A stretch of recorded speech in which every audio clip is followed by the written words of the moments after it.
Et il est arrivé différents événements dans ma vie où ce que là, je me suis dit, c'est assez. Je peux pas faire une différence et plaire à tout le monde. Il faut que je choisisse. C'est là que j'ai décidé de faire une différence, même si ça peut heurter, entre guillemets, certaines personnes, parce que c'est comme ça. Puis je n'ai plus de temps à perdre maintenant. Alors, je me prive plus de partager parce que de toute façon, tout est dans l'intention. Puis mon intention, c'est de faire une différence puis de faire le bien. Alors, ça se peut que les gens soient choqués un peu, entre guillemets, de messages qui est peut-être un peu plus spirituel ou à propos de Dieu. Et honnêtement,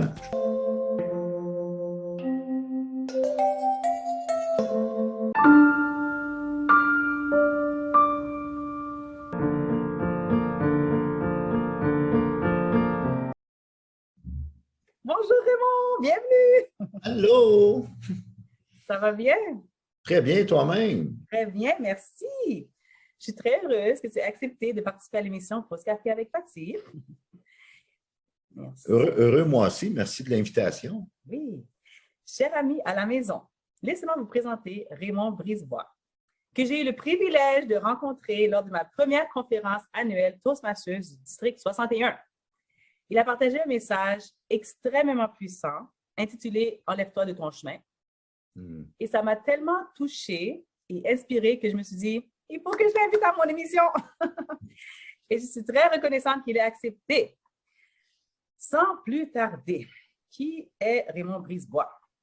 Il est un grand orateur. Il est un membre de Toastmasters depuis 2003. Pour ceux qui ne savent pas c'est quoi Toastmasters, non, on ne grille pas des toasts. C'est une organisation internationale sans but lucratif qui a pour objectif d'enseigner le développement des habiletés nécessaires à la prise de parole en public et en leadership. Il a atteint 6 fois le plus haut niveau éducatif, soit le DTM, Distinguished Toastmasters, ce qui est vraiment un accomplissement. Il y en a qui n'arrivent même pas à en faire un, il y en a fait 6. Il a remporté plusieurs concours d'art oratoire et a même été semi-finaliste. Ça, en passant, quand tu es semi-finaliste, c'est sur 30 000 concurrents exceptionnels. Il s'est rendu au top du top. Donc, au concours international de Washington en 2016. Numéro 2, Raymond est également un coach, conférencier et un formateur. Il a plus de 35 ans d'expérience en vente et services à la clientèle et plus de 18 ans d'engagement au sein de Toastmasters. En 2011, il a été responsable du marketing pour Toastmasters et un an plus tard, il est devenu responsable de la formation pour le Québec et l'Ontario. Il est un coach, un consultant, un formateur et directeur dans son entreprise GRB Leadership depuis 2009. Il est membre de Canadian Association of Professional Speakers, CAPS, depuis 2020 et le président depuis janvier 2022. Il est également mentor à Audace au féminin depuis février 2022. C'est un organisme à but non lucratif basé à Montréal et Audace au féminin propose des solutions pour freiner le racisme systémique et l'invisibilité des femmes noires dans une démarche inclusive et égalitaire. Finalement, numéro 3, Raymond est un homme en mission. Il est passionné de la vie, des êtres humains, de Dieu, mais aussi passionné de travail, d'équipe, de communication et de leadership. Sa mission de vie ou son pourquoi? Faire une différence avec les gens qui veulent faire une différence. Bon, j'ai assez parlé. C'est parti.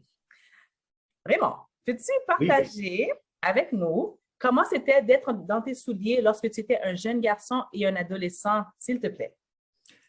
Très bonne question. Et quand je me préparais pour notre rencontre, Patricia, je me disais, wow, dans le fond, là, je remontais à mon enfance où je suis venu au monde un gros bébé de presque 10 livres. En 1963, faites le calcul. Et enfant, jeune garçon et adolescent, j'étais vraiment pas gros dans mes souliers. Tellement que à l'âge de 18 ans, et j'ai encore la photo dans mon téléphone que j'aime bien montrer pour ceux qui ne me croient pas, je faisais 5 pieds 10 et 118 livres. À la blague, je dis que je devais passer 2 fois devant le soleil pour faire de l'ombre. Zéro estime, zéro personnalité, zéro confiance, parce que, je ne sais pas si vous connaissez Cruella dans les 101 Dalmatiens. j'ai perdu ma mère à l'âge de 3 ans et très tôt, mon père s'est remarié avec une femme qui, je ne sais pas pourquoi, là, parce que je suis quelqu'un que tout le monde devrait aimer. Il y a même une émission qui s'appelle Everybody Loves Raymond. Pourtant, elle ne m'aimait pas. Puis pourtant, elle est rentrée dans ma vie, j'avais 3 ans. Alors, ce qui a fait que j'ai eu une enfance assez difficile. C'est sûr, pas été tellement battu physiquement parce que je me considère assez intelligent, je me rangeais pour éviter les coups. Sauf que psychologiquement, vraiment, puis au niveau estime de soi, confiance, là, c'était pratiquement nul à zéro. Jusqu'à l'âge de 18 ans, où là, j'ai commencé progressivement et graduellement. Bon, premièrement, j'ai quitté la maison familiale. Ça, c'était la première étape pour me retrouver toute seule là, avec des colocataires dans un 1,5. Et c'était le début là, de ma vie adulte où j'ai commencé à faire de l'entraînement en gymnase. J'ai commencé à aller au cégep. J'ai rencontré un entraîneur qui, vraiment, la musculation, les poids et haltères m'ont redonné un début de confiance, si on veut. Et j'ai débuté très tôt après ça dans le monde de la vente. Et j'ai mon premier dans le monde de l'assurance pour la Métropolitaine, compagnie d'assurance vie, où notre directeur des ventes était un papa pour nous, là. Il nous montrait comment mettre une cravate, comment faire des appels téléphoniques, comment faire des suivis, comment se présenter, et ainsi de suite. Et c'était l'époque, la vieille école, là, où les représentants devaient porter l'habit cravate. On apprenait à devenir des hommes, par exemple. Et c'est là que vraiment mon niveau de confiance, tranquillement pas vite, a repris le dessus. Alors, pour résumer, enfance et petit garçon, là, 0. Ouf. Wow. Merci de partager ça. Hein? Et tu sais, c'est... je chéris quand même ce passé-là parce que j'ai décidé d'en prendre possession. Souvent, on veut éviter le passé, sauf que le passé est quand même tout le temps là. Il y a un auteur espagnol dont j'oublie le nom qui disait que les larmes sont comme une rivière qui nous amène à un endroit meilleur. C'est beau ça. Prendre possession de ce passé-là, pour moi, comment dire, a forgé l'homme que je suis devenu aujourd'hui. J'ai décidé de l'utiliser comme effet de levier. J'ai décidé d'en prendre possession pour que ce passé-là me serve maintenant. Ce qu'on peut tous faire. Ça, c'est beau ça. J'aime beaucoup. Moi, je suis très visuelle là, quand tu me parles de cette rivière-là. Puis je comprends. Moi, j'ai une très. En fait, c'est drôle, ça me fait un petit peu penser à, tu sais, Aurore, l'enfant martyr, là. OK, Ouais. moins tous les trucs physiques, mais tu sais, il faut vraiment être. Elle devait vraiment être très blessée, cette dame-là, d'ailleurs, pour. Tu es un petit garçon inoffensif. Qu'est-ce que tu vas faire, tu comprends? Donc, c'est sûr, ça n'avait pas rapport avec toi. C'était ses propres blessures. Peut-être que ça, c'était un rappel pour elle de la première femme ou quoi que ce soit. Donc, ses insécurités, mais c'est tellement triste un enfant, il a besoin de tout l'amour, il mérite tout l'amour sur la planète. Mais bon. Alors, et donc, est-ce que puisque tu avais très peu d'estime de soi, je suppose que tu étais plutôt timide, donc tu ne devais pas parler, tu n'étais pas un grand orateur rendu là, je suppose, n'est-ce pas? Non, sauf que si je me remémore un peu ce que mon père partageait à l'époque, lorsque j'étais vraiment petit pit, là, à 2-3 ans, je montais sur un banc ou une chaise devant la fenêtre à Montréal où on résidait à l'époque et je faisais la circulation. Donc, j'ai beaucoup plus tard que dans la vingtaine, tout près de la trentaine, que j'ai réalisé que dans le fond, j'aimais parler, j'aimais pas parler pour rien dire, mais j'aimais communiquer, j'aimais diriger, j'aimais exercer du leadership. J'avais ça en moi, c'était juste de le libérer. Puis ça s'est fait là, tout près de la trentaine, fin vingtaine, début trentaine. Bon, c'est bien, ça commence, excitation. Bon. Alors, qu'est-ce qui t'a... Je suis très curieuse parce que moi, je suis très passionnée de Toastmasters. Oui. Ça a changé ma vie, en fait, et les gens ne sont même pas au courant c'est quoi. Mais bon, qu'est-ce qui t'a motivé, toi, à visiter un club pour la première fois? Ça a été long. C'est pour ça que le marketing et les relations publiques, c'est vraiment un travail de longue haleine. À l'époque, je demeurais dans les Basses-Laurentides et j'étais représentant sur la route. J'ai vendu pendant une vingtaine d'années de la radiocommunication. Puis ça a débuté avec les premiers téléphones cellulaires, fin 80, des années 80, début des années 90. Si on se souvient bien, faire un peu d'histoire, les réseaux cellulaires qui, à l'époque, Rogers s'appelait Cantel, Bell s'appelait Bell Cellulaire. Il n'y avait que 2 seuls réseaux dans le Grand Québec, Ontario. Les téléphones coûtaient 4-5 000 $ à l'époque. Et pendant une vingtaine d'années, j'étais représentant sur la route là, pour ces produits-là, et ça a évolué aussi là, avec différents produits de radiocommunication. J'étais membre de la Chambre de commerce à l'époque, je pense que c'est Thérèse de Blainville, je ne sais pas si c'est encore le nom. Puis il y avait des dîners mensuels. À tous les dîners mensuels, il y avait une table là, avec les cartes d'affaires de tous les agents immobiliers et représentants de sécurité financière. Et sur le coin de la table, il y avait le petit dépliant Toastmasters. Parole en public, tatata. Et à chaque mois, pendant environ 1 an, je prenais le dépliant, je le regardais et je le remettais sur la table.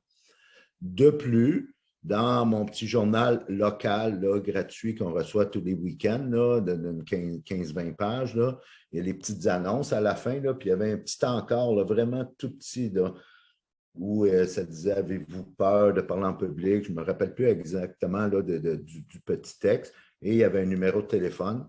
Donc, au bout d'1 an, je ne sais pas trop pourquoi, je devais avoir ce désir-là inexprimé où je ne pouvais pas mettre des mots d'aller voir qu'est-ce que ces gens-là faisaient.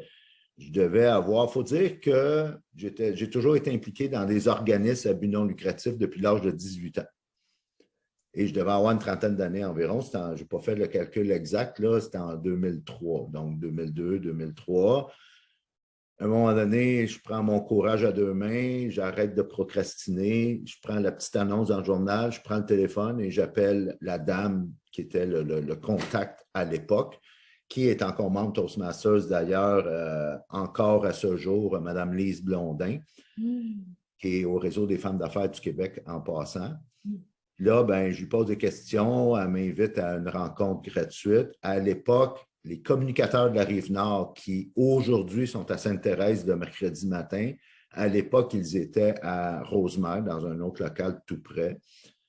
Je suis allé à une première rencontre, puis je pense que si je me souviens bien, j'ai adhéré le jour même, là, en tout cas, vraiment dans les débuts.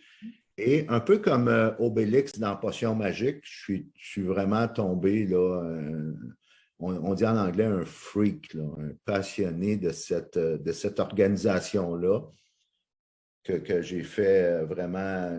Tu sais, un peu là, si tu vas dans un buffet all you can eat, là, comme au buffet des continents, ben moi, je me suis gavé du programme parce que Toastmasters, c'est comme un buffet. Tu peux juste mettre la petite orteille à l'eau pour voir si l'eau est froide ou tu peux te gaver dans le buffet. Moi, c'est vraiment là, comme un goinfre.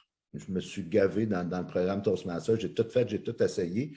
J'ai participé à l'ouverture au démarrage de 15-20 nouveaux clubs Toastmasters, autant corporatifs que communautaires.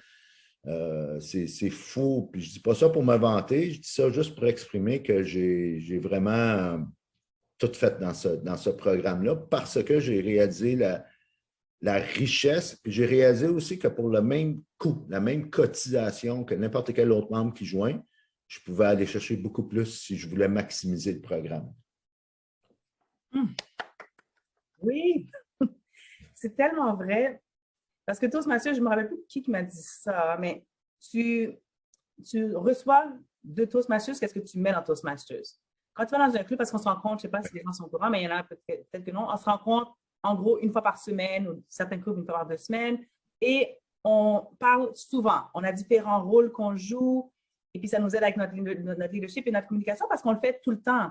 On prépare des messages, on peut faire des blagues, on peut faire le chronométreur. Donc, on a chacun des rôles assignés et c'est comme ça qu'on se désensibilise à notre crainte de parler en public. Oui. Et puis, il y en a qui peuvent juste arriver là, tu peux être observateur, puis pas participer, rien faire, jamais faire de quoi que ce soit, juste assister, ce qui est déjà mieux que rien, mais tu peux faire ça ou tu peux comme rien, tu peux carrément embarquer dans tous les rôles, te lancer, organiser, prendre un rôle comme vice-président. Moi, je suis vice-président des relations publiques, il y a le président, donc il y a plein de rôles. On apprend, l'affaire qui est intéressante, c'est qu'on travaille gratuitement à Toastmasters. On est tous des bénévoles, OK? Donc, dans une compagnie, il faut que tu motives les gens, mais ils sont payés. Ils se présentent parce qu'ils sont payés, ils veulent avoir leur paye. Nous, on se présente parce qu'on veut apprendre et on veut grandir. Donc, c'est vraiment très particulier comme organisation. Donc, j'apprécie vraiment là, En fait, toi, tu es vraiment un petit peu à l'extrême pour moi, là. 6 Et, CTM. C'est tout ce que tu as et fait. c'est de la musique à mes oreilles que tu as décrit cette organisation en disant d'abord et avant tout que c'est une organisation de leadership Oui. en premier, et ensuite, tu as dit que c'était aussi de communication. Parce que le leadership vient avant la communication.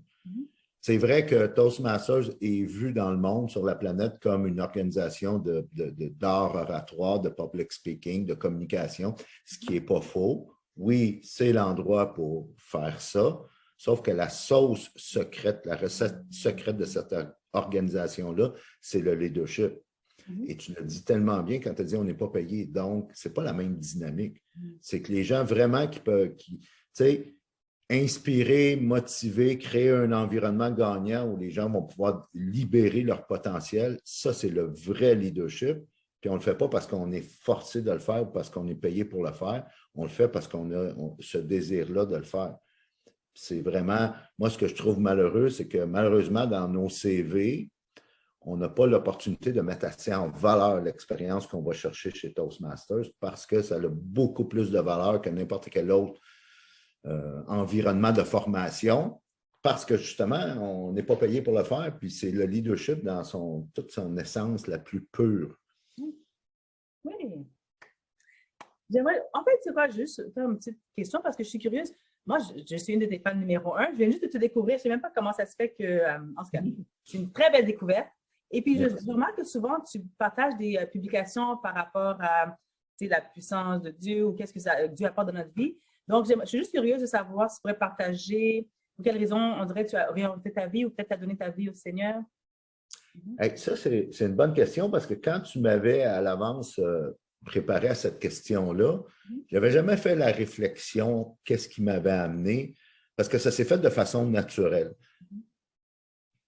On a parlé en début d'entrevue de mon enfance et ce que je me souviens, c'est que tout petit, là, quand vraiment, là, exemple, si mon père était parti au travail ou à n'importe quelle autre activité, puis que j'étais pris dans la maison avec la belle-mère qui me terrorisait, je m'enfermais dans ma chambre et je priais. Alors, personne ne m'avait montré à faire ça, là. J'avais je ne sais pas, cette conscience-là que Dieu existait et je priais vraiment qu'il vienne me réconforter, je ne me rappelle plus exactement, là, mais bon, je me souviens vividement que je priais tout petit. Je viens les Québécois francophones, on a un gros arrière-plan, si on veut, là, culture catholique. Sauf que j'avais comme cessé, je n'étais pas attiré vraiment par l'Église catholique. J'avais cessé de pratiquer à part les mariages, les funérailles, puis la messe de minuit, puis ces choses-là, là, les événements récurrents qu'on a à l'intérieur de l'Église catholique. C'est dans les années, fin des années 80, c'est une personne que j'avais eu une relation, qui d'ailleurs est la mère de mon premier enfant, de mon fils, avait été amenée par des amis dans une église chrétienne évangélique à Montréal. Et elle a eu l'idée de m'inviter. Je suis allé. C'est en 89, je me rappelle, printemps 89 environ. Cette église-là existe encore d'ailleurs, c'est dans l'ancien cinéma Le Château, au coin Bélanger-Saint-Denis, le centre chrétien métropolitain. Bâtiment historique, là, vraiment magnifique, là, un ancien théâtre, cinéma, là, qui a été préservé d'ailleurs, monument national, monument historique.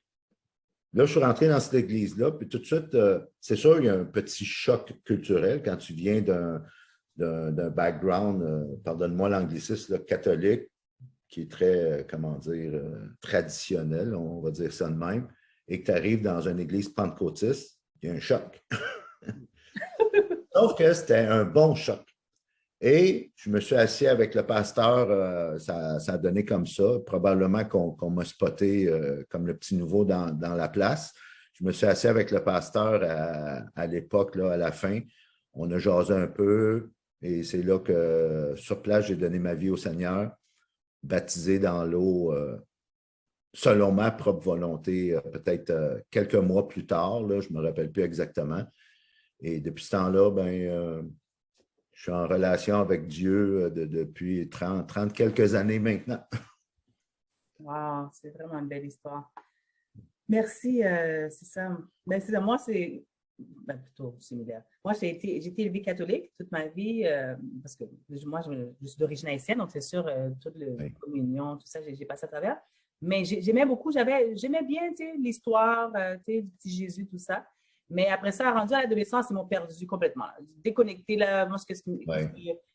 puis c'est vraiment ça. C'est juste qu'ils m'ont perdu, vraiment. Le message ne me parlait plus du tout. Et là, Ça, je me suis perdue littéralement dans la vie. Mais oui. puis c'est après vraiment une grosse séparation. Puis vraiment, je ne voyais plus c'était quoi le but de ma vie ou quoi que ce soit. Donc c'est là que j'ai dit, tu sais quoi, je vais donner une petite chance. Tu sais, c'était le petit Jésus, mais j'ai donné une chance à Dieu. Tu sais, quelque chose de différent. Moi, j'étais zéro spirituel. Moi, j'ai un bac en informatique. Je suis très cérébrale, très mathématique. Euh, et Mhm. puis, très logique. Donc, je me suis dit, c'est quoi, je vais essayer quelque chose de différent parce que tout ce que j'ai fait pendant des décennies, ça m'a amené à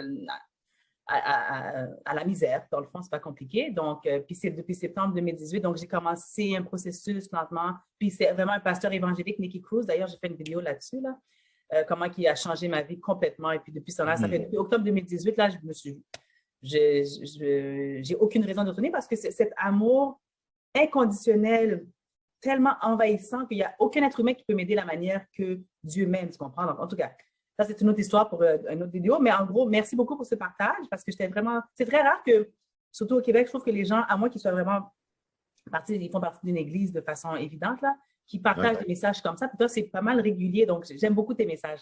En passant, merci Mais beaucoup. merci. Oui. Et c'était un processus parce que, sans m'en rendre compte de façon inconsciente, j'ai longtemps souffert de ce qu'on appelle la dépendance à l'approbation. Tu sais, rester dans le moule, si on veut vraiment, si on sait qu'un message va peut-être heurter ou être différent ou sortir du lot, on n'ose pas le partager. Et il est arrivé différents événements dans ma vie où ce que là, je me suis dit, c'est assez. Je ne peux pas faire une différence et plaire à tout le monde, il faut que je choisisse. C'est là que j'ai décidé de faire une différence, même si ça peut heurter, entre guillemets, certaines personnes, parce que c'est comme ça. Puis je n'ai plus de temps à perdre maintenant. Alors, je ne me prive plus de partager parce que de toute façon, tout est dans l'intention. Puis mon intention, c'est de faire une différence puis de faire le bien. Mhm. Alors, ça se peut que les gens soient choqués un peu, entre guillemets, de messages qui est peut-être un peu plus spirituel ou à propos de Dieu. Et honnêtement, je m'en fous. Absolument. Non, je suis d'accord avec toi. Euh, Parce qu'il faut dire aussi au Québec, c'est très particulier, hein? Parce qu'il y a eu beaucoup de traumatismes, il y a eu Oui, beaucoup d'abus, beaucoup oui. de contrôle. Écoute, là, je ne vais pas marquer dedans, là, il faut regarder dans les livres d'histoire, mais en gros, c'était très particulier. Donc, c'est pour ça qu'il y a eu un rejet complet de la Oui. religion, comme rien savoir, là. Donc, il y a une aversion même par plusieurs personnes, mais des fois, à un moment donné, quand il arrive, comme là, à mon église Nouvelle Vie, c'est une immense église avec le pasteur Claude Hood qui est à la tête de tout ça, mais sur 8 sites différents, etc. Donc, il y a un besoin, il y a une soif. C'est ce que je veux dire. Il y a une soif parce que on vit, on se lève, on travaille, on rentre, on regarde on regarde les nouvelles, puis on va se coucher. On vit une vie sans but. Souvent, les gens, il y a tellement un haut taux de suicide, particulièrement Ouais. aussi au Québec en plus. Écoute, donc c'est vraiment, c'est une solution. Moi, je ne suis pas le genre à mettre quelque chose dans la gorge de quelqu'un, comme prends-le ou prends-le pas. Moi, j'ai même deux chaînes. J'ai bifurqué, j'ai une chaîne Toastmasters pour laboratoire, et j'ai une chaîne spirituelle. Puis j'ai remarqué qu'il y a des gens, j'ai par exemple ma boss, salut Marielle, elle n'est pas du tout spirituelle, du tout, c'est son truc. Mais bon, elle me suit sur ma chaîne Toastmasters, donc tous mes collègues, pas mal, ils me suivent. Puis là, j'ai vu qu'elle a commencé à me suivre sur ma chaîne spirituelle, puis je dis, mais Marielle, tu sais, je vais parler de ma spiritualité chrétienne et tout ça, donc ça m'a surpris, pourquoi est-ce que tu t'es inscrite? Puis elle m'a dit, Patricia, même si tu parles de comment tu mets tes chaussettes le matin, je vais vouloir t'écouter. J'étais comme, wow! Donc ça, je dis, OK, tu sais, comme vraiment, on s'en a quelque part ici. Donc, il y a des gens, c'est ça. Donc, j'essaie juste de Ah parler, mais bon. c'est pas pour tout le monde. J'ai une citation que j'ai le goût de te partager Ah, là-dessus. vas-y. Là. Je ne sais pas si je peux la retrouver assez vite. Là. C'est que j'ai un de mes contacts justement sur mes médias sociaux qui, justement, il se dit athée, il dit non croyant. Il sait que moi, je le suis. Et il me partageait humblement, dernièrement, qu'il aime quand même lire ce que je publie à propos de ma spiritualité. Ça dit tout, puis ça me ramène à la citation qui dit, je vais la paraphraser, là, parce que je ne la retrouve pas, ça dit « Vis ta vie de telle façon que ceux qui ne croient pas en Dieu, quand ils vont te voir comment tu te comportes, vont avoir le goût d'y croire. » Parce qu'on ne peut pas rentrer l'évangélisation ou le message de l'Évangile de force. D'ailleurs, même dans le temps de Jésus, il disait « Commence par les nourrir en premier, donne-leur à manger, puis après ça, tu pourras leur partager la bonne nouvelle. » Le Forum économique mondial disait dernièrement qu'on est en train de passer, merci à COVID, on est en train de passer de l'ère de l'information à l'ère de la sagesse et de la perspective. The age of wisdom and insight. Alors, on a un terreau fertile pour partager des réflexions, justement, partager de la valeur, pour après ça dire à ces gens-là qui sont en mode recherche, là, en mode réflexion, que « Hey, savais-tu que… » Et là, on peut partager la bonne nouvelle. Amen. Ben oui, ben oui. Oui. Oh, une dernière petite chose que j'aimerais rajouter. Je fais partie d'un autre forum qui s'appelle Speakers Momentum Academy. C'est un groupe vraiment tout en Ontario, mais on se rencontre et on fait des vidéos, on a des défis, des challenges, tu comprends, parce que tout le monde embarque, c'est vraiment, vraiment très, très, très puissant. Il y a différentes personnes de différents arrière-plans, là, des musulmans, etc., certains chrétiens, certains athées. Puis, puisque c'est un forum gratuit, fermé, un groupe Facebook, moi, j'ai commencé à partager certains messages, par rapport à Jonas, par exemple, ou vraiment par rapport à ma spiritualité, parce qu'il fallait faire 30 vidéos comme genre en 30 jours. Si tu te présentes à tous les jours faire une vidéo. Ça fait que je me suis dit, tu sais quoi, rendu à la fin, je me suis dit, pourquoi pas m'essayer avec mes messages spirituels, mes messages que mon processus.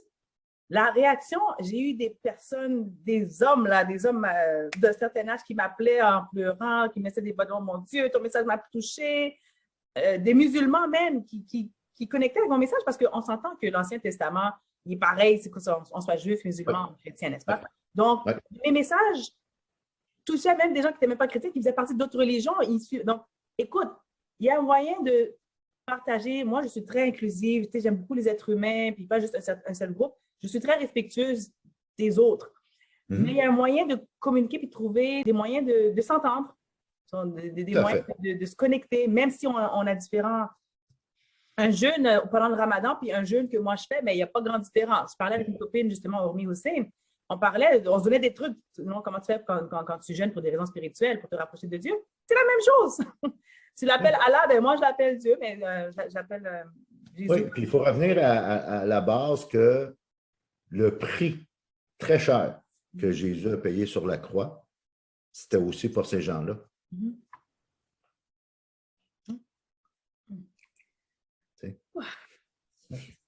Merci. Oh, j'ai fait un tour, mais très bien. Merci beaucoup. Au moins, je suis contente d'avoir parlé de ça avec toi.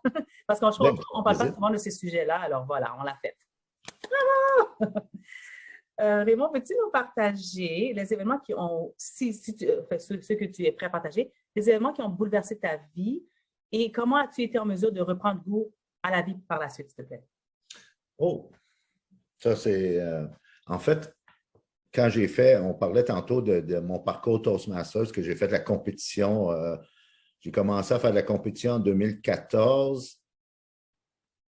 Et en fait, je pense que c'est Darren Lacroix, un ancien champion mondial, qui disait que fais pas des concours pour faire des concours, commence par le message, puis après ça, tu pourras te servir des concours pour partager ton message.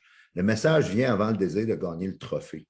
C'est correct d'être compétitif, là, sauf que je connais trop de gens qui, malheureusement, sont attirés par les trophées, par les médailles, puis par les concours, puis ils font des concours juste pour le désir de la compétition. Puis là, après ça, ils disent, il faudrait bien que j'écrive un discours de concours. Écris un discours qui va changer la vie des gens, raconte ta propre histoire qui a le potentiel d'inspirer les gens, et après ça, tu pourras te servir du véhicule des concours pour le partager, ce message-là. Puis tous les grands champions, c'est la réflexion qu'ils ont faite, j'en suis convaincu. 2000, je dirais, plus j'avançais dans la vie adulte, plus j'étais passionné de leadership et plus j'apprenais sur le leadership, plus mes patrons devenaient inadéquats. Ils se creusaient un écart. Parce que quand tu élèves ton niveau de conscience, ils se creusent un écart avec ceux qui ne sont plus à la même place que toi. Alors, j'étais de plus en plus malheureux comme employé. Sans le savoir, j'avais ce cœur-là, ce mindset-là d'entrepreneur. J'étais un intrapreneur, dans le fond. Puis là, a commencé à émerger le désir de me partir à mon compte, puis je savais que ça allait être le coaching, la formation, les conférences, tout ça. Toastmasters est arrivé dans ma vie en 2003. J'ai été 10 ans, pendant une dizaine d'années, coach de hockey à un niveau assez élevé, là, niveau élite. Je coachais des 16, 17, 18 ans, un niveau très compétitif.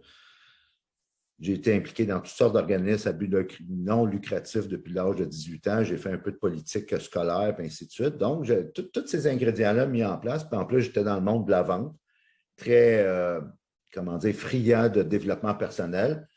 Tout ça mis ensemble, commençait à se former là, une mission, si on veut, là, de faire une différence, puis d'enseigner, de former, de coacher dans le monde du leadership et de la communication. Sauf que la perfection me gardait pauvre trop longtemps. 2009, je perds ma job 2 fois dans la même année. Puis ça, c'était un cadeau mal emballé. Puis là, je me décide, ça y est, je ne retourne plus travailler, sauf que, tu sais, il faut vivre. Il faut payer le loyer, les factures, manger. Puis là, j'avais ce réflexe-là d'envoyer des CV quand même. Ça ne fonctionnait pas. Même si on demandait seulement 3 à 5 ans d'expérience en la vente, puis j'en avais 30, ça ne fonctionnait pas. Et c'est tant mieux. 2009, fait que début 2010, je commence à vouloir former, mais je ne savais pas trop comment, je n'avais aucune idée, je n'avais aucune direction, former ma propre entreprise. En attendant, mon fils qui travaillait pour une compagnie de sécurité, il dit « Hey, père, on aurait besoin d'un gars sur certains contrats parce que j'étais bilingue, puis j'étais d'un certain âge, donc il cherchait pour des mandats de sécurité précis, d'investigation, de filature et tout ça, il cherchait des gars de mon type. Je dis « Ah, je vais faire ça en attendant. » Sauf que en attendant a duré 5 ans. Souvent, c'est ça, hein? Les jours, ça change en semaines, les semaines, ça change en mois, les mois, ça change en années, on ne voit pas le temps passer, puis on passe à côté de notre plein potentiel. Alors là, ça niaise, là, tu sais. En 2012, c'était vraiment l'année, comment on pourrait dire ça, là? En anglais, on dit pivotal, là, tu sais, vraiment l'année pivot, l'année, le moment, le defining moment qui a tout changé vraiment, là. C'est que j'ai une fille, Marianne, qui a 16 ans à l'époque, en 2012, et on est en froid, elle et moi, parce que je suis séparé de sa mère. Marianne, c'est une petite toffe, là, caractère de son père, qui vraiment, là, ne se laisse pas piler ses pieds, puis vraiment, elle a un gros désir de justice, puis elle se pogne, là, chicane avec tous ses professeurs, en tout cas, vraiment, là, un cas, rock'n'roll.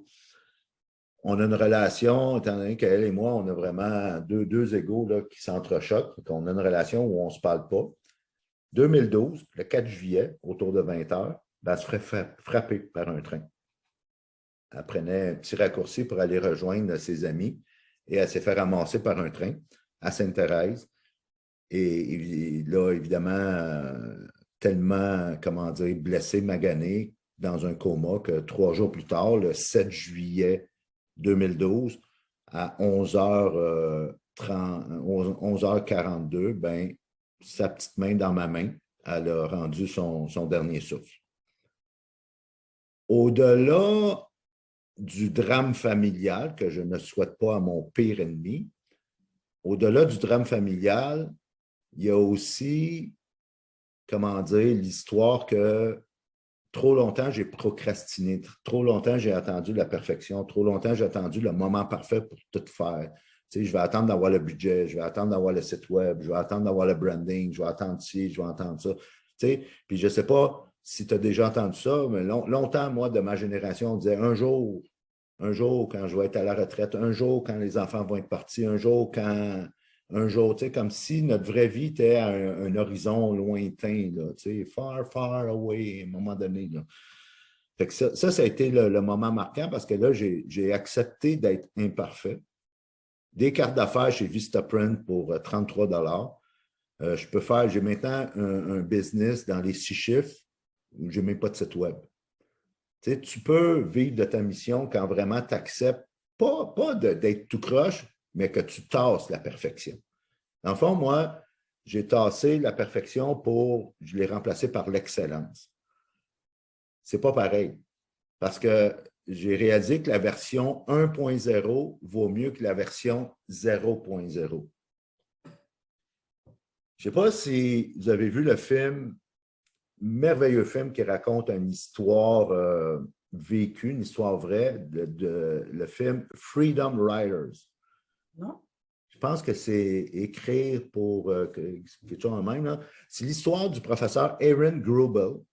C'est un film qui a gagné les Oscars, qui est joué magnifiquement par l'actrice Hilary Swank.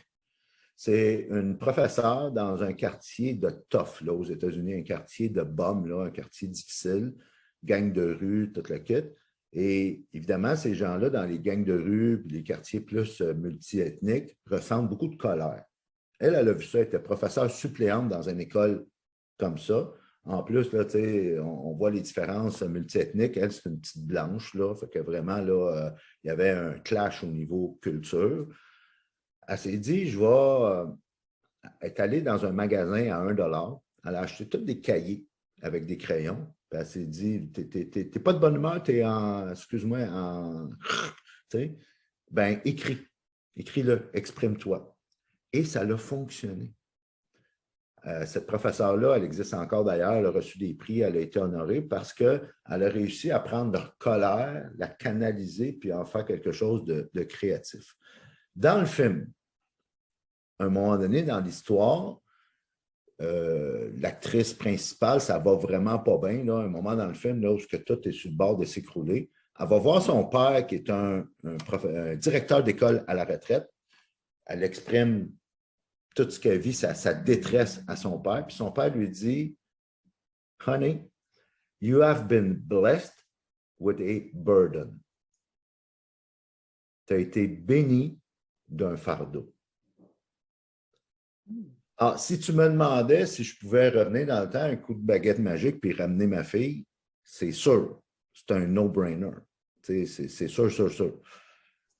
Sauf que je réalise que j'ai été béni d'un fardeau, de partager le message. Et c'est comme ça que ça m'a aidé à vivre le deuil. D'ailleurs, un deuil, il n'y a pas de date d'expiration. Pas de date finale. Un deuil, tu es tout le temps avec. Tu ne peux pas dire que j'ai passé à travers mon deuil.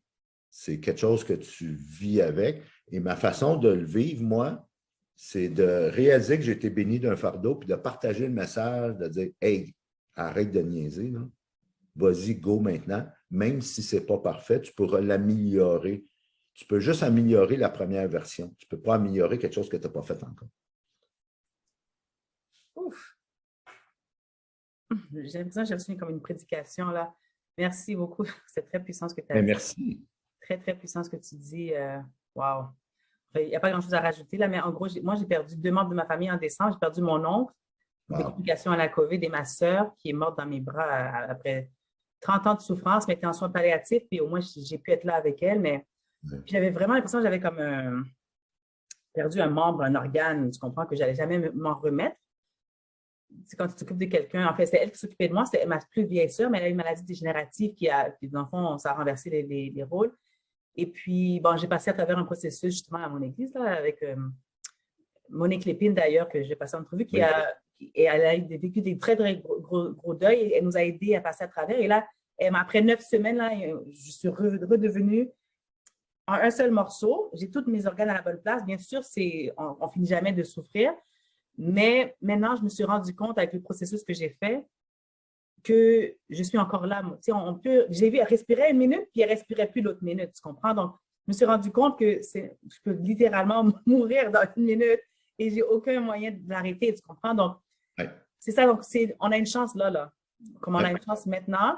Et puis après ça, il est juste trop tard. On est rendu sur notre lit de mort. Puis, j'aurais donc dû Mais c'est ça, il faut vraiment saisir le moment. Puis on ne s'en rend pas compte tant tout est correct, on a l'électricité, les gens sont là, on a notre job. Mais c'est quand on a des gros manquements ou des grosses failles dans notre vie, c'est là qu'on se rend compte, oh, mais peut-être que je suis chanceux. Puis après ça, on oublie, hein, on oublie vite les êtres humains. On s'entend que mourir à 16 ans, c'est relativement exceptionnel. L'espérance de vie, maintenant, avec les progrès de la médecine, même dans des pays pauvres d'Afrique, l'espérance de vie a doublé dans les dernières années. Alors vraiment, là, les progrès de la science, de la médecine font en sorte qu'on vit beaucoup plus vieux. Les enfants là, qui s'apprêtent à venir au monde là, ces temps-ci devraient vivre jusqu'à 105, 110 ans, en principe. C'est prouvé, il y a les données pour ça. L'espérance de vie de ma génération en moi, c'est environ 80, 85 ans environ. Là, ça augmente tout le temps, ce qui représente à peu près 4000 semaines. Si tu regardes le tableau derrière moi, là, 4000 semaines, c'est ce tableau-là. Je vais juste me tasser. J'ai le 2/3 de passé, moi, déjà, sur ces 4000 semaines-là. En bon québécois, plus le temps de niaiser. C'est que, tu sais, tout va vite. Puis on ne le réalise pas. Les semaines se changent en mois, les mois se changent en années. Puis là, à un moment donné, le temps passe vite. Mais oui. C'est, dans le fond, mon verset préféré, parce qu'on parlait tantôt de notre relation avec Dieu, c'est « Voici le jour que l'Éternel a créé ». Puis ça, ce verset-là, il est autant valide le lundi, le mardi, le mercredi, que pas juste le vendredi. D'ailleurs, j'ai commencé depuis le mois de juillet passé un show, un Facebook Live hebdomadaire que j'intitule « Dieu merci, c'est lundi ». Parce que trop souvent, on ne vit, puis ça, j'ai fait ça pendant des décennies, là. Thank God it's Friday. Je ne vivais que pour les vendredis. C'est pathétique, parce que tu passes à côté du 2/3 de ta vie quand tu fais ça. Moi aussi, j'ai toujours eu en horreur, c'est drôle que tu dis ça, j'ai toujours eu en horreur les gens qui disent 50. Mais là, tu vis pour la fin de semaine, tu vis pour tes vacances.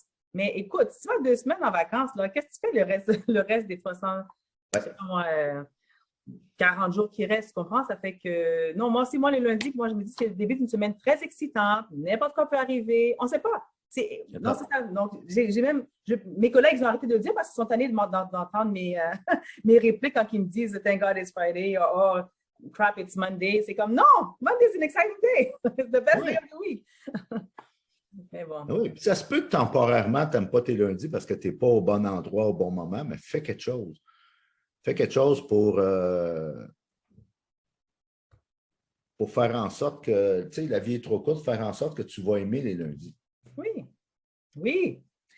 Bon, en parlant de défis, là, tu as fait un défi dans le passé, et là, tu le refais une deuxième fois avec ta conjointe Linda Brisebois, et ça s'appelle The 75 Hard Challenge. Peux-tu nous en parler un petit peu, s'il te plaît? Et je me suis surpris à faire ce défi-là parce que normalement, je n'aime pas suivre les modes. Tu sais, si quelque chose est la saveur du mois, ben, il y a de très fortes chances que je ne veuille pas embarquer. Quelques-uns de mes clients de coaching qui faisaient ce défi-là, ils m'en parlaient et ils m'ont référé parce que souvent, dans mes conversations de coaching avec mes clients, je vais leur demander quelles sont leurs influences. Parce que souvent, ces gens-là sont dans le développement personnel. Alors, on parlait d'un dénommé Andy Frisella, un gars qui est un gars qui a réussi beaucoup là, en entrepreneuriat. Il est dans les produits de musculation, de gym et ainsi de suite.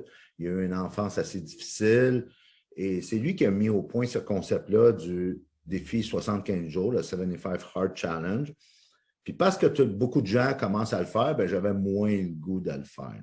Je n'aime pas suivre les modes. J'aime ça marcher au son de mon propre tambour. En novembre, décembre environ de l'année passée, je commençais à dire, bon, il faudrait peut-être que oui, peut-être que non. Et finalement, on s'est dit, Linda et moi, on va commencer la première phase là, de fondation, qui est le 75 jours. On va le commencer en janvier, après ma fête, qui est le 17 janvier. Donc, le 18 janvier au matin, on commence. On va voir ce que ça donne. on est tombé en confinement autour du jour de l'an avec le couvre-feu et tout le kit. Puis c'est là que j'ai dit, bon, ben, on commence tout de suite, le 3 janvier. Là, Linda m'a dit, ben, ta fête, j'ai dit, regarde, si je n'ai pas de fête, je vais moins vieillir, je vais vieillir moins vite. Si je n'ai pas d'anniversaire, c'est ça la blague. Alors, on a commencé le 3 janvier. Ça consiste à 2 entraînements par jour, dont un doit obligatoirement être à l'extérieur. Il y a une diète, pas d'alcool, puis nous, on est des gros buveurs de vin. 75 jours, là, pour Linda et moi, c'est 60 bouteilles de vin en moins. Alors, le compte de banque grossit, puis la bedaine baisse. Très, très payant. Lire 10 pages d'un livre, ça, on le faisait déjà, pas de problème. Même 10 pages, ce n'est pas beaucoup pour moi. Je lis beaucoup plus que ça dans une journée. La diète, no cheat day, aucune journée là, de congé, c'est 75 jours parce que c'est un défi de mindset. C'est un défi mental, ce n'est pas un défi physique. Oui, on a perdu chacun 25 livres, Linda et moi, sauf que c'est les conséquences de... C'était pas ça le but. Je me suis pris à aimer ce défi-là. Le coach en moi s'est mis à aimer ce défi-là après 5-10 jours, là, parce que j'ai réalisé qu'au-delà de la mode, là, puis de la tendance, puis de la saveur du mois, puis du défi, puis tout le hype autour de ce défi-là, il y a des leçons. Premièrement, tu es obligé de vivre une journée à la fois. Alors, si je suis au jour 13 de mon défi, je ne peux pas gagner le jour 14. Il faut que je gagne le jour 13. C'est tout. Une journée à la fois. Tu bâtis sur tes petites victoires. Il y a une application là, que tu peux télécharger dans ton téléphone là, où quand tu as fait ton premier workout, ton deuxième workout, tu as bu tes 4 litres d'eau, tu as fait ci, tu as fait ça, check, check, check, check, check. Puis à la fin de la journée, quand tu as gagné ta journée, bien, bravo, puis ça t'amène à la journée suivante. Tu peux juste aller une journée à la fois. Il y a le principe aussi de redevabilité. Très puissant. Sous-estimé comme principe. Là. Accountability, sous-estimé parce que, je le faisais avec Linda, puis je le faisais aussi avec un partenaire d'affaires, client et coach, mon ami Jocelyn, qui lui ici, on le faisait, on a commencé incidemment le même jour, donc on pouvait s'encourager là-dedans. Si on allait au restaurant, à un moment donné, ils ont ouvert les restaurants au mois de début mars, là, on est allé dans un restaurant, tout le monde buvait de l'alcool, nous, on n'en buvait pas parce qu'on était sur le défi, puis ça nous encourageait d'être ensemble dans ce défi-là. Il y a aussi le fait qu'on ne pouvait pas dire, quand on commence le défi au jour 1, je veux perdre 20 livres, 25 livres, 30 livres, peu importe, parce que ça, tu ne peux pas le contrôler. Tu ne peux pas contrôler le résultat, tu peux juste contrôler le processus.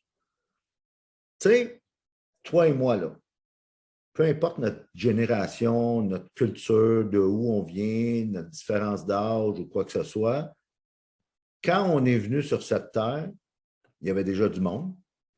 Puis quand on va partir, il va encore avoir du monde. En principe, là, tu sais.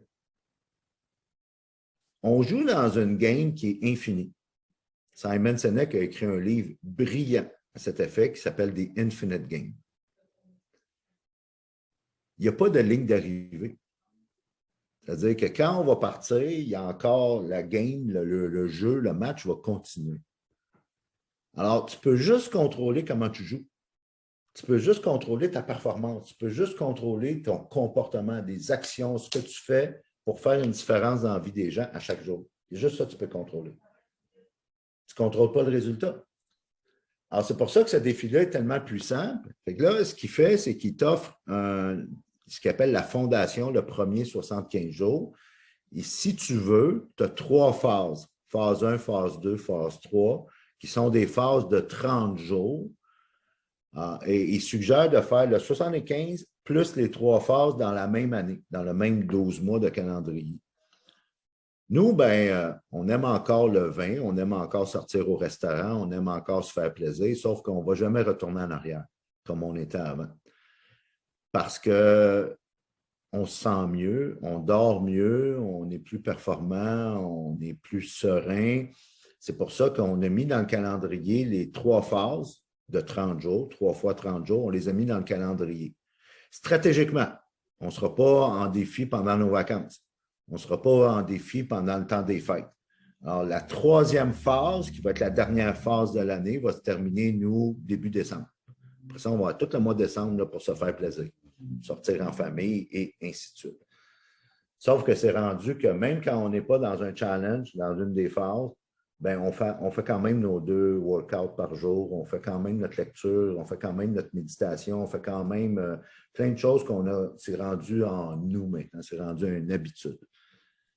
C'est même, tu sais, les nouvelles habitudes, quand on les implémente, vient un temps où c'est plus difficile de ne pas faire la nouvelle habitude que de la faire. Un des géants, là, une légende dans le monde du basketball, Larry Bird. Il tournait, là, Larry Bird était dans le même temps là, que Magic Johnson et Michael Jordan. Il tournait une publicité de 7-Up. Et pour les besoins de la cause, on lui avait demandé de rater le panier. Il n'était pas capable. Il n'était pas capable de rater le panier. À un moment donné, il a réussi, là, après plusieurs temps de tournage. Là. Sauf que c'est la preuve que quand l'habitude devient en toi, c'est comme une seconde nature et ça devient plus difficile de revenir en arrière. Alors, c'est pour ça qu'on a aimé ce défi-là, nous, puis qu'on vraiment c'est rendu partie de notre culture, puis on fait les autres phases parce que ça nous rend plus résilients, ça nous rend plus forts, ça nous rend plus en santé, ça nous rend plus aussi, surtout niveau mindset, là, beaucoup plus focus, beaucoup plus fort. Bon, je pense que je vais aller regarder ça pour voir ça. Parce que moi, je fais des plans de nutrition pour des personnes, en fait, c'est un truc que je fais avec mon église, etc. Oui. Ou pour des personnes dans ma vie, parce que j'ai perdu beaucoup de poids à un moment donné en faisant un truc très, très extrême. Mais moi, j'avais un cheat day par semaine, par exemple. Donc, je crois beaucoup à l'équilibre. C'est vraiment un style de vie. C'est pas une diète là, de 2 semaines, puis manger des céleri puis des carottes. C'est un style de vie. Puis il y a des centaines de personnes qui ont pu bénéficier du fait que j'aurais fait un plan. Mais j'aime bien ça. Là, j'ai commencé à faire des arts martiaux. Ça m'a beaucoup manqué. Je suis vraiment intense dans mon Muay Thai. Mais ça m'intéresse ton truc. J'allais regarder ça. Merci pour le partage. Oui, c'est sûr. Ben oui, écoute, il faut se garder en forme. Bon. Alors, tu as un horaire extrêmement chargé. Pourrais-tu juste nous expliquer un petit peu comment est-ce que tu trouves ton équilibre dans tout ça? Comment tu mettais ta santé mentale? Ah, ça, c'est une bonne question. Ben, c'est vrai que j'ai un horaire chargé, mais je ne m'en rends pas compte. Parce que, il y a quelques années, on a parlé de Simon Sinek tantôt avec son livre The Infinite Game. Ce qui a mis au monde, si on veut, Simon Sinek, c'est Start with Why. Commencer par ton pourquoi. J'ai fait cet exercice-là par moi-même il y a quelques années. Je suis allé valider aussi dans une formation de Simon Sinek, merci à Zoom, que j'ai pu faire à distance. Quand tu définis ton pourquoi, tu te lèves le matin avec une raison. Et si tu me demandais si je fais 20 heures semaine ou 80 heures semaine, je ne saurais pas quoi te répondre. J'en ai aucune idée. Parce que j'ai trouvé une passion, une mission, une raison d'être, une raison de faire une différence dans la vie des gens où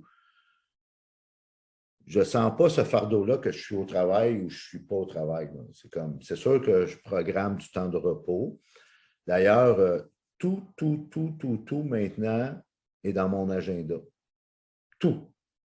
Les temps que je dors, les temps que je fais une sieste, les temps que je suis au gym, les temps que je vais marcher, les temps que je lis, les temps que... Tout. Et ça me rend plus libre. Depuis que je mets vraiment tout, parce qu'on a une seule vie. Tu sais, on n'a pas une vie à l'église, on n'a pas une vie au travail, on n'a pas une vie de famille, on a une vie. Et tous ces éléments-là viennent dans cette vie-là.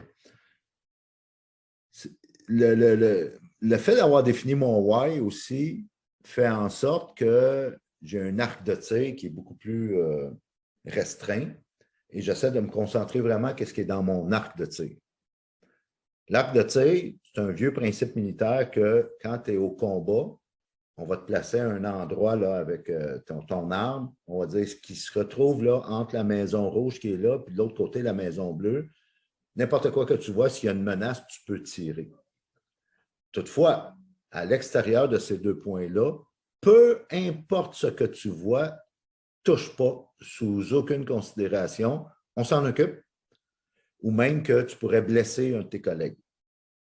Concentre-toi sur ton arc de tir. J'ai réalisé que trop longtemps, je suis tombé dans ce piège-là, ce qui nous ralentit vers notre objectif ultime, nos rêves, moi j'appelle ça mon plan divin, ce ne sont pas les obstacles, ce sont plutôt les chemins trop faciles vers des objectifs moindres. Des fois, là, on est juste occupé à être occupé. Busy being busy. On arrive à la fin de notre journée, on est brûlé, on s'endort devant la télé toute seule, on s'est dit qu'on a eu une grosse journée, sauf qu'on n'a rien fait de significatif. Je réalise maintenant que si tu as plus que 3 priorités dans ta journée, tu n'en as pas. Si tu as plus que 3 priorités dans la journée, c'est comme si tu n'en avais pas. Alors, concentre-toi vraiment sur ce qui est significatif, parce que la gestion du temps, tu sais, il y a eu 3 phases là, dans la gestion du temps. Il y a eu la phase industrielle, là, où on poussait dans le derrière pour que tu en produises le plus possible pour la même paye. Ça, on espère que cette époque-là est révolue, l'ère industrielle.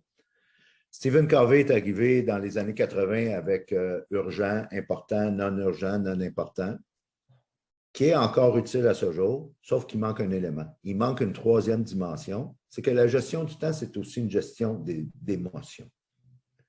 Qu'est-ce qui te procure des émotions? Qu'est-ce qui est significatif pour toi? Entre ça dans ton agenda, puis après ça, cédule, programme du temps fixe. Je travaille beaucoup avec des entrepreneurs qui font ça à temps partiel. Je travaille beaucoup avec mettons, des investisseurs immobiliers qui veulent faire de l'investissement immobilier. Je leur demande, c'est où dans l'agenda? Ah, mais je travaille 40 heures semaine. Parfait, je comprends ça. As-tu un 3 heures que tu peux mettre pour travailler sur ton rêve? Oui, OK, mais là, il est où dans l'agenda?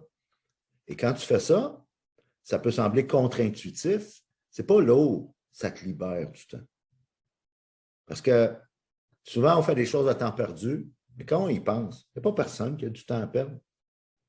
Et c'est là qu'on perd le contrôle sur le temps, puis comme le sablier qui s'écoule, notre rêve nous glisse entre les mains parce qu'on n'a pas pris possession de ce qui nous appartient, de notre rêve, de notre temps, de ce qui est significatif pour nous. Et dans l'actualité, avec COVID et les mesures gouvernementales, on a beaucoup parlé de liberté. La vraie liberté, là, est entre les 2 oreilles. Amen. Oui. Oui et amen.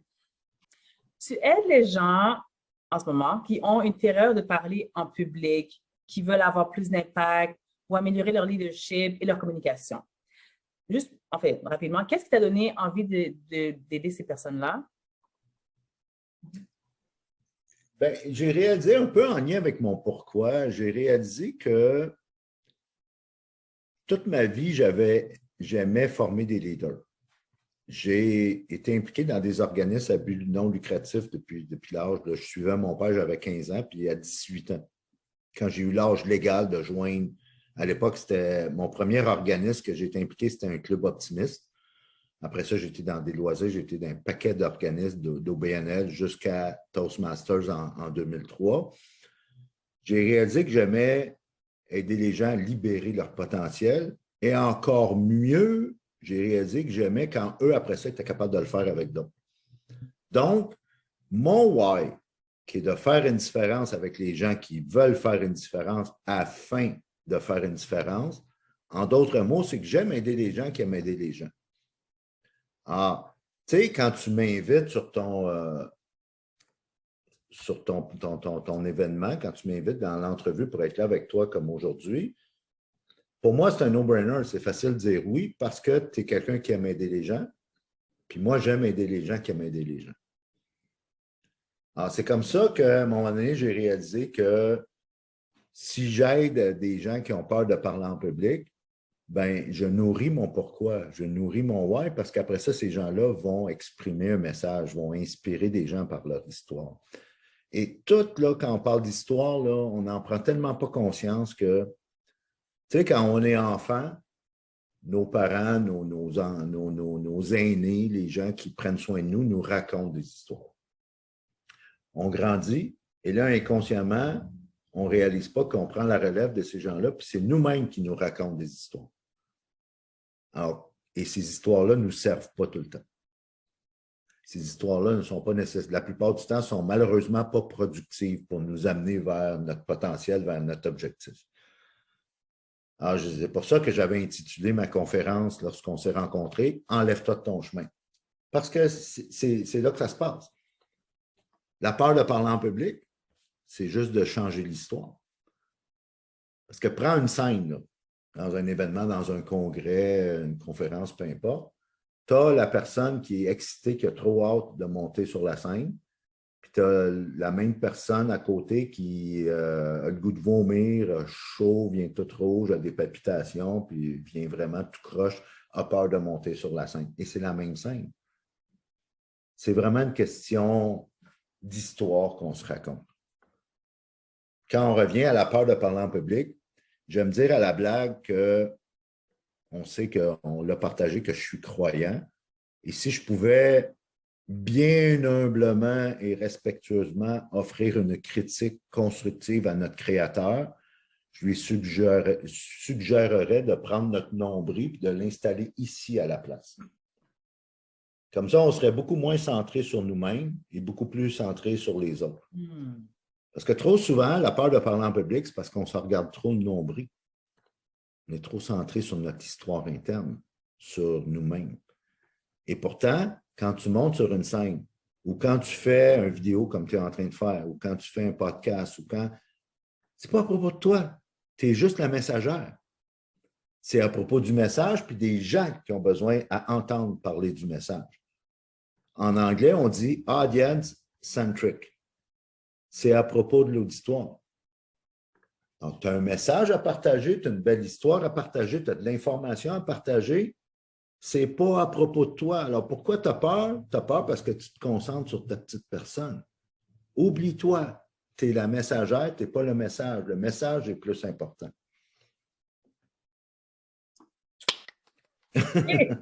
Oui! Merci, Raymond. Bon, je n'ai rien à rajouter à ça. C'est vraiment fantastique. Moi, je te dirais là-dessus, sur ce volet-là, Darren Aykroyd disait « Don't be perfect, be present ». Sois pas parfaite, sois présent ou présente. C'est ça qui est important parce que tu as juste à être toi-même. Tu sais, si je vais dans un événement multi-conférence, multi-conférencier, conférencière, je ne m'attends pas à, mettons, à voir John Maxwell se comporter comme Tony Robbins. Je dirais, coudonc, il est tombé sa tête, pour qu'il se prend. Puis l'inverse est vrai. Puis je ne vois pas, je ne sais pas moi, Brandon Butchard se comporter comme Grant Cardone ou Mel Robbins. Je veux voir, si je veux voir Mel Robbins, je veux voir Mel Robbins. Si je veux voir John Maxwell, je m'attends à voir un monsieur de 75 ans qui va s'asseoir sur son banc, qui va prendre sa gorgée d'eau, qui va être relax, avec son grand sourire. Je ne m'attends pas à voir Tony Robbins qui saute partout sur le stage. C'est comme ça. Fait que je veux voir l'authenticité de la personne. Je veux pas qu'elle soit parfaite, je veux qu'elle soit présente. Elle-même. Puis la peur de parler en public, ça vient nous aider à ce niveau-là. Sois juste toi-même. Tu es introverti? Big deal. La moitié de la planète sont introvertis. C'est correct. Ce n'est pas un défaut. Sois juste toi-même. Le message est plus important que le messager. Oui. Bon, ça fait 2 fois que tu mentionnes Darren Aykroyd. Elle est en anglais, mon entrevue, mais je l'ai passée en entrevue aussi à cette émission. Alors, regardez si jamais ça vous intéresse, si vous comprenez l'anglais. C'est fascinant. C'est un homme extraordinaire. Absolument. Oui, j'ai eu la chance d'ailleurs à Montebello en 2018, je crois. J'étais son traducteur à l'arrière.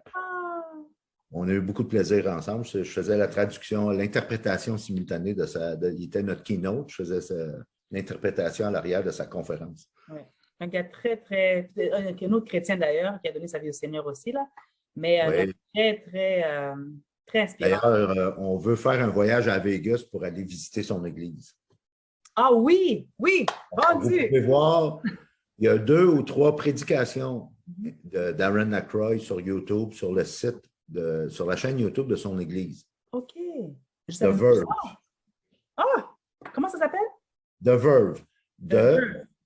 T-T-H-E, Verve, V-E-R-V-E. OK, j'ai rajouté les liens dans la description de toute manière. Là. Merci. Oui.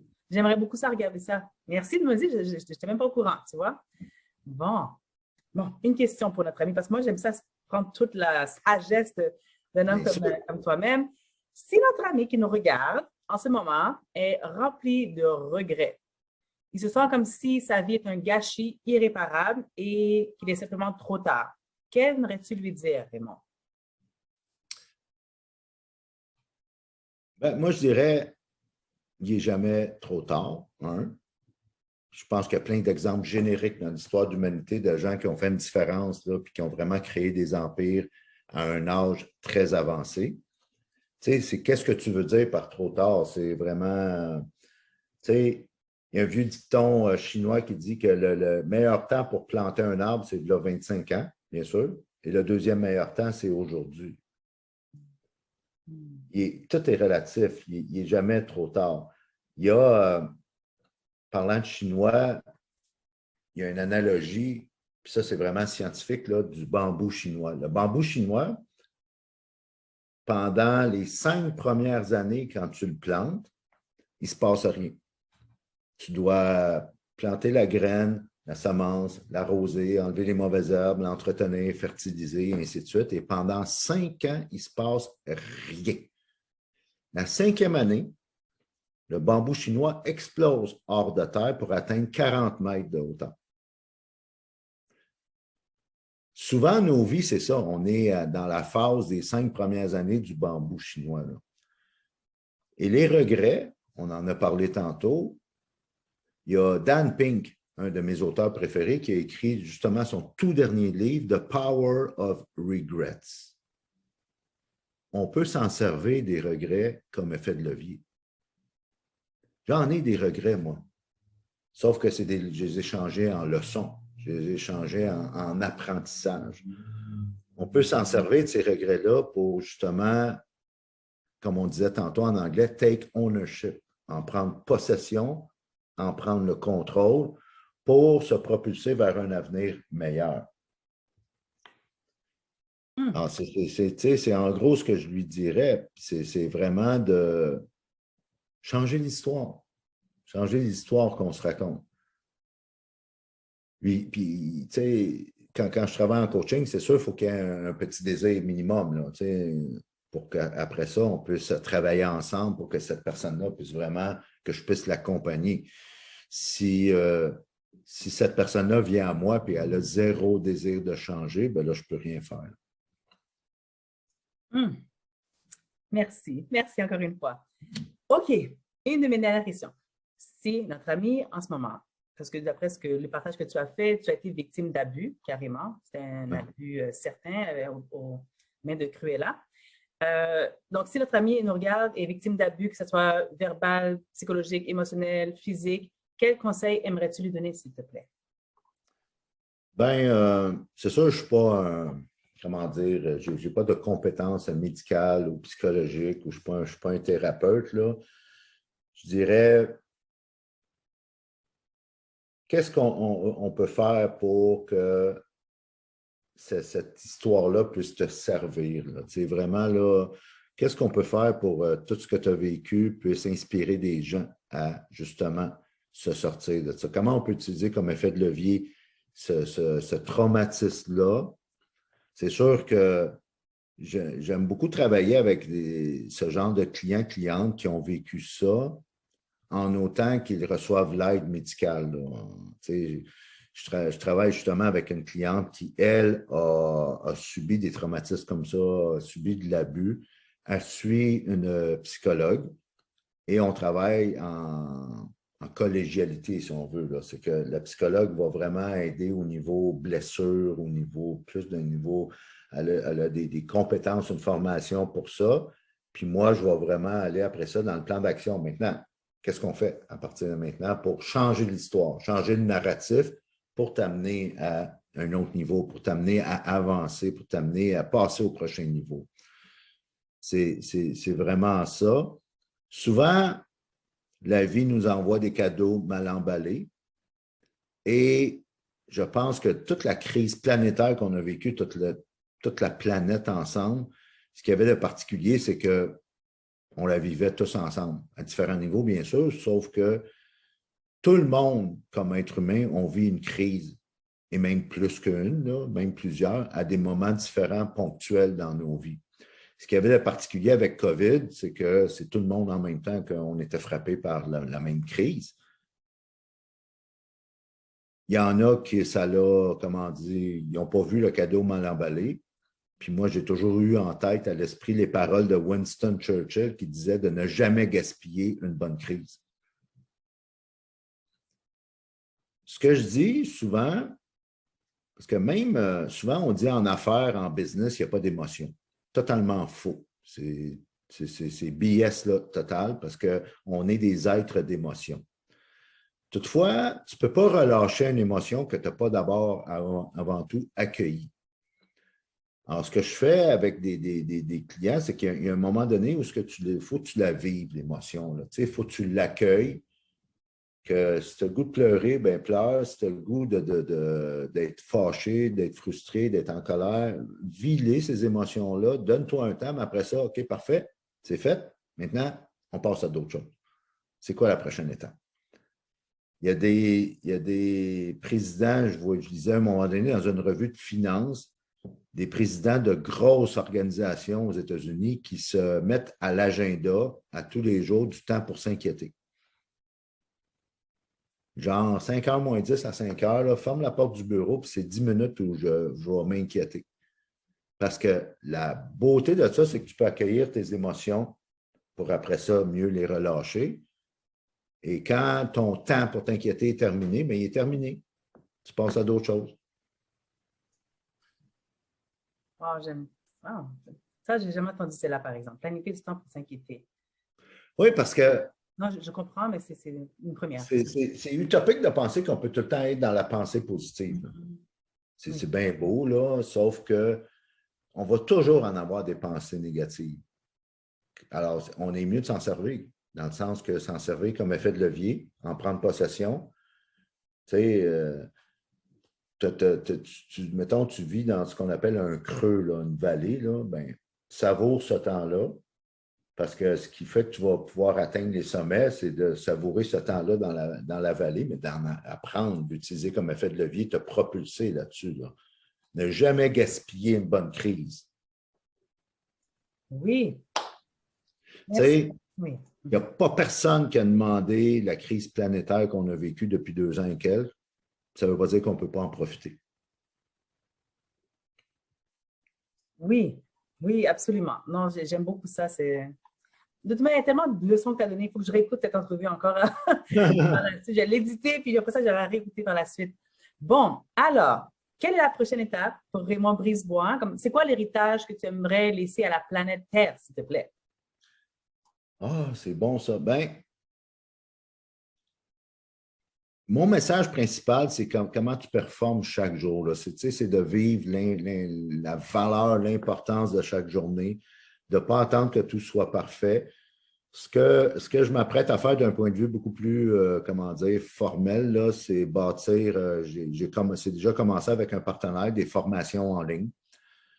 Après ça, ben, j'aimerais que ma business, mon entreprise soit vendable. Pas parce que je veux la vendre, mais si un jour je ne suis plus là, ben, un peu comme les Zig Ziglar de ce monde, il y a Bob Proctor, justement, qui est décédé dernièrement, ben, ces compagnies-là ont une certaine pérennité parce que l'héritage reste, parce que le contenu, le message, l'inspiration peut être encore transmis, même si les fondateurs ont quitté.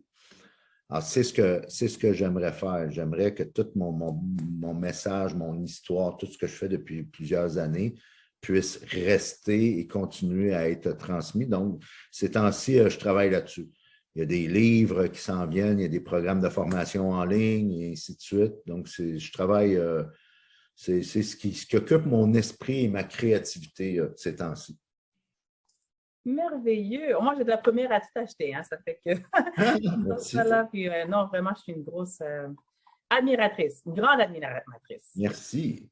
Bon, alors, en conclusion, j'aimerais juste partager ce que je retiens de notre entretien. Vraiment, il y a plein de choses, puis je vais même me lâcher l'os là, parce qu'il y a tellement de belles choses que tu as dit qu'il faut que je répète. OK, très rapidement, au cas où ils ont manqué. Donc, n'attends pas la perfection, accepte d'être imparfait, Tasse la perfection et remplace-la par l'excellence. Tu peux juste contrôler ta performance, pas le résultat. Commence avec ton pourquoi, trouve ta raison d'être et tout le reste va faire du sens. Concentre-toi sur ton arc de tir et sur ce qui est significatif. Ah oui, tasse ton nombril. Donc, concentre-toi sur ton auditoire, pas sur toi-même. Sois toi-même. Il n'est jamais trop tard. Change tes regrets en leçons. Change l'histoire que tu te racontes. Reconnais tes cadeaux mal emballés. Et un dernier, je sais que ça vient plutôt de Winston, mais on va le répéter, ne jamais gaspiller une bonne crise. Bon, Raymond, est-ce que tu as une dernière petite histoire, un dernier petit message que tu aimerais passer avant qu'on termine? Oh, bonne question. Je pense qu'on en a beaucoup dit. Ouais, je dirais, on a parlé tantôt un peu avec l'espérance de vie qui augmente, tout ça, puis le livre de Simon Sinek, The Infinite Game. Oui, il y a comme une dualité, là. La vie est courte, c'est vrai, et tout peut s'arrêter n'importe quand, on ne sait jamais. Demain n'est qu'une promesse. Sauf que ça se peut encore, pour la plupart d'entre nous, qu'on vive jusqu'à 80, 85, 90, peut-être même 100 ans. Aussi bien le faire en vivant notre pourquoi, en faisant une différence, puis en faisant en sorte que ce qu'on va faire à chaque jour soit significatif. Sinon, ça peut être longtemps. Là. Puis c'est vraiment lorsque tu fais une différence dans la vie des gens que tu retrouves, c'est lorsque tu arrêtes justement de te concentrer sur ton nombril que tu trouves un sens à ta vie. Ça peut sembler contre-intuitif, là, mais plus tu te concentres sur les autres, plus que tu te retrouves toi-même. Oui! Oh, merci! Merci mille fois, Raymond. Vraiment, là, c'est un immense plaisir. Et merci, cher ami à la maison, d'avoir passé ces moments avec nous. J'espère que vous vous êtes sentis renaître et que vous êtes inspirés de vraiment changer votre histoire. Et n'hésitez pas à nous laisser des commentaires en bas, dans la description. On aimerait ça pouvoir vous lire. Et je vais vous quitter sur ceci. La puissance de ta voix peut changer le monde. Trouve-la et utilise-la. On se verra dans la prochaine vidéo. Bye!